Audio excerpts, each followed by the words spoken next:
আজকে তৃণমূলের মুষল পর্ব নিয়ে কিশলয়ের অগ্নিবাণে আপনাদের এমন তথ্য দেব শুনলে মাথা ঘুরে যাবে।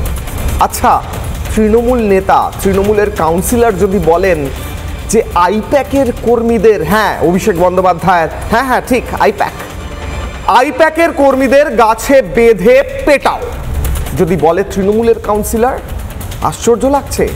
তাহলে কম ভাবছেন। যদি শোনেন যে তৃণমূলের সাংসদ শতাব্দী রায়ের গাড়িতে তৃণমূলেরই কর্মীরা জুতোর বাড়ি মারছে, গাড়িতে জুতোর বাড়ি মারছে, তাহলে আশ্চর্য হচ্ছেন।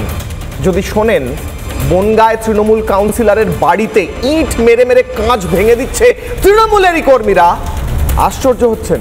যদি শোনেন অনুব্রত মণ্ডল, মমতা বন্দ্যোপাধ্যায় সৈনিক, তিনি বলছেন তৃণমূল কাজ করছে না, আশ্চর্য হচ্ছেন। আসলে এসআইআর এর ভয়, এসআইআর এর গুঁতোয় অনুপ্রবেশকারী পালিয়ে যাওয়ায় তৃণমূলের হেরে যাওয়ার ভয় এমন প্রকট হয়েছে যে তৃণমূল মারছে তৃণমূলকে, এমনটাই কি প্রশ্ন করছি আজ। এবং তাই জন্যই কি মমতা বন্দ্যোপাধ্যায় এসআইআর বন্ধ করতে চাইছেন? জানেন যে এই জয় লাভ করা আর সম্ভব নয়, তৃণমূল কি বুঝে গিয়েছে? আজ প্রশ্ন করছি কিশলয়ের অগ্নিবাণে।